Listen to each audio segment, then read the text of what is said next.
Hi, everyone. This is Bill Ritter, and you're watching live coverage from ABC-7 New York. We invite you to check in throughout the day on our website, streaming app, and social platforms for breaking news, up-to-the-minute headlines, and AccuWeather. And remember, you can always find us on Channel 7, your home for Eyewitness News.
Good afternoon, everyone.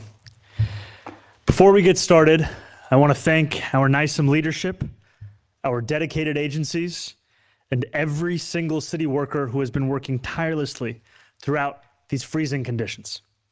An Arctic front continues to bear down on our city. New York remains in a cold code blue. Though a couple afternoons may have slipped above freezing this week, 34 degrees is the balmiest that it has been. We are now headed into what will be some of the coldest days yet, with real field temperatures plummeting to 10 below. These will be lethal conditions, Being outside for even a short period of time could pose a severe risk. For nearly 3 weeks, our dedicated outreach teams have been traversing every borough to protect the vulnerable and homeless from the elements. Since Monday, January 19th, we have made over 1,250 placements into shelters and safe havens and involuntarily transported 27 New Yorkers who are determined to be a danger either to themselves or to those around them. Last night, we doubled the number of placements to shelter from the previous night, a sign that our committed outreach and expanded options for vulnerable New Yorkers are making a difference. 17 New Yorkers have tragically lost their lives outside during this prolonged period of extreme cold. I send my deepest condolences to their loved ones.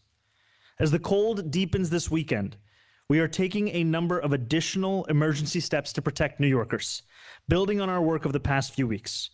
To provide New Yorkers with as many shelter options as possible, we are adding roughly 65 new hotel shelter units for individuals reluctant to accept congregate settings. This weekend, we are operating 62 warming centers and vehicles. We are reopening 10 public schools as warming centers.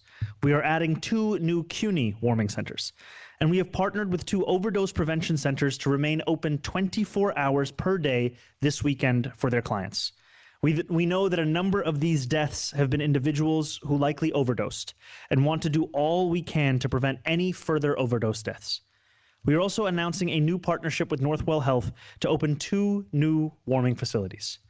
Our mobile warming units are operating at heightened capacity, and we are increasing the number of H&H mobile warming units to 27 on Friday today and 33 by Saturday night. We want every New Yorker who needs help seeking warmth to be able to find it. In order to meet New Yorkers directly where they are, we are making significant additions to our street outreach operation. We are enlisting the assistance of school nurses who have been trained on direct street outreach and will support DHS outreach workers throughout the weekend. We are mobilizing the Crisis Management System, a network of neighborhood-based violence interrupters to help with direct street outreach.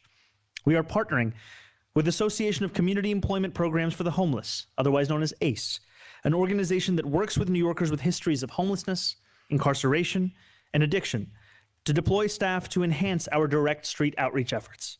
We are also asking business improvement districts across the city to help with direct street outreach. We are sharing messaging with them about how to connect New Yorkers to shelters, safe havens, and resources. And we are piloting a new peer outreach model, where formerly homeless New Yorkers are paired with outreach workers to encourage homeless New Yorkers to seek shelter indoors. This is an all-hands-on-deck operation, and I'm deeply grateful to our partner agencies for stepping up to expand our outreach. Throughout this difficult period, the feedback we've received directly from New Yorkers has also proved vital. Thank you to each one of you across the city who has done so, including within our press corps. Our team has worked to be responsive and incorporate changes in real time. When it became clear that not enough New Yorkers knew of the warming spaces available to them, we added clear and comprehensive signage so that resources were easier to access. And when we were told that the 311 menu was too difficult to navigate, we moved the prompt for assisting a homeless individual closer to the top of the call. Previously, when you would call 311, it would take 1 minute and 20 seconds to be able to call for help for a homeless New Yorker. Now it takes approximately 40 seconds. We also rolled out a PSA across our Link NYC kiosks, alerting New Yorkers that they could call 311 directly from the kiosk itself to find a warm space. With this cold continuing to endure, so too will our efforts. While city government is doing everything in our power to offer warm spaces, shelter, and protection, I am echoing my call to our fellow New Yorkers. We must all do our part to ensure that we keep everyone safe over the next few days to come. If you see someone in need, please call 311 immediately so our outreach workers and first responders at FDNY and NYPD can provide assistance. And to those who may consider themselves more comfortable on the streets, I want to speak directly to you, to employer, to come inside. These temperatures are too low and too dangerous to survive. Please wait out the cold in a safe place with a warm bed. If you know someone who may need to hear this message, I ask you, share this across your social media, whether it be on WhatsApp or WeChat or however you may communicate with those that you know. It may seem small, but truly every single effort makes a difference in keeping New Yorkers safe amidst what will be some of the coldest weather we have experienced in this city in quite some time. To receive more information, I urge all New Yorkers who have not already done so to sign up for Notify NYC by texting Notify NYC to 692-692. Our work to keep New Yorkers safe will not stop. Stay warm, stay inside if you can, and please stay safe. Thank you very much. I'll take some on-topic questions and then off too. Yeah, Craig, go ahead. Hi, Mr. Mayor, how are you? Hi, Craig. How's it going? It's going good. So tonight you've implored the people in the streets who don't want to, who feel more comfortable in the streets to come inside. But what happens if they don't at this point? I mean, you even said it, 20 minutes out in the cold could lead to fatality. So are you not using it as a last resort at this point to bring them inside and voluntarily remove them, even if it's just a few hours, doesn't lead to a placement? So involuntary transport continues to be used in the same manner it was as the prior administration. And thus far, we have seen clinical determinations of a number of New Yorkers who have been deemed to be a danger to themselves or to others. And sometimes that designation comes from an assessment that a New Yorker is not adequately clothed given the weather that they are living through in that moment. And that is going to continue to be part of the assessments that outreach workers are making over the course of tomorrow, the next day. What also separates this weekend from those that have come prior is the expansion of the number of outreach workers that will be out there, including additional nurses who will be making those kinds of determinations. But I think the clarification of, is there any such thing at this point as being adequately clothed, right? You can't say there's not enough clothing at this point to safely be out there. So what leads to that determination? You know, I trust our nurses in making that determination, as well as other New Yorkers who are authorized to do so. They've done so in a number of moments, and they've brought those New Yorkers inside, and that may be the case for this weekend as well. Jack, go ahead. Hey, Mayor. I'm wondering if the police department... So, yeah, couldn't see you. How's it going? The police department has been directed at all to stop removing homeless people from subways or subway stations, and I have a second part of that question. Can you just ask the second part as well? Sure. I'm wondering, Legal Aid Coalition for the Homeless told us that they feel there hasn't been enough coordination between groups in terms of helping, and I'm wondering, you know, what your some private hospitals don't know that they shouldn't be kicking people out, like some of those sort of you know, issues that are coming up. So I'm wondering, have you done anything in terms of coordination? Have you heard that? Are you working to resolve that? I think each and every day is an opportunity to address any of the concerns that we hear from New Yorkers over the course of this enhanced Code Blue. This began on January 19th. It is continuing given the weather. And one of the things to make more seamless is how to ensure that every agency's communication with another, but also to external groups as well. And I think that's part of what I was referring to earlier in saying that when New Yorkers share their feedback with us about how we can better meet the needs, it is helpful towards ensuring that we can do so. What about the police department removing homeless people? That was the first question. Sorry, could you state that in its I entirety? said, has the police department been instructed not to remove homeless people? What has been the guidance? In what context? In the context of whether they're a danger to themselves or, you know, whether they're if the NYPD determines that someone is a danger to themselves or to others, it falls within the earlier question around involuntary transport, and they can also make that determination. Yeah, right there. Go ahead. Hi, Mayor. What is the number of the outreach workers you have across each borough, and when exactly will this outreach on the ground start? So this outreach on the ground has been a fact of our response since the beginning of Code Blue. That number, I'll get back to you on the total number that we will have this weekend, but it is an expansion from what we have had. I've had the pleasure, frankly, of meeting a number of those outreach workers. They are out there at all times of day and at night, and they are doing the work again and again of connecting homeless New Yorkers with safe haven sites and with shelters. And it's thanks to their work, frankly, that we've seen there be more than 1,200 placements thus far. And when will start the work on the ground? Is that starting tonight? That's already been, that's been the case since the Code Blue began. Yeah, but we'll get back to you on the total number that we'll see for this week. Hi, Mayor. Hey, Josie, how's it going? You mentioned a new pilot peer outreach program. I wonder if you can talk a little bit more about that. How many new teams? I mean, this seems like a interesting time to roll out a new, assuming it's a brand new program, considering we're in sort of an emergency situation. And then my second question, on Brian Lair this week, you were asked about the Staten Island warming buses, and you said the buck stops with you, and that ultimately that's your fault as mayor, as the person at the very top. Do you apply that same line of thinking to the the deaths in the cold, do you think that as mayor, you're ultimately responsible for these deaths?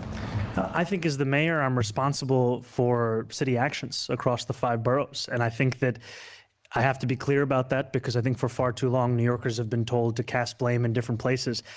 And I am the mayor. And so when a New Yorker has a critique about the way that the city has been running or the way the city has been responding, it's my job to hear them. And I'm lucky to be surrounded not only by an incredible team today, but frankly every day in ensuring that we can be the best that we can be. But there's always more to be done. And I think to your first question, when outreach workers approach a homeless New Yorker, oftentimes what they will find is that a homeless New Yorker's response to the offer of shelter is informed by their experiences in the past, their experiences in the shelter system, their experiences with city services. And when you conduct outreach with a peer, it has been shown to be more effective at times in making that case because it is actually someone else who has lived through these same kind of experiences. And so that's part of what is motivating us to use not only every tool at our disposal, but also to have this be a part of what it will look like this weekend at a time when the cold is quite frankly at a level that New Yorkers have not seen for a long time.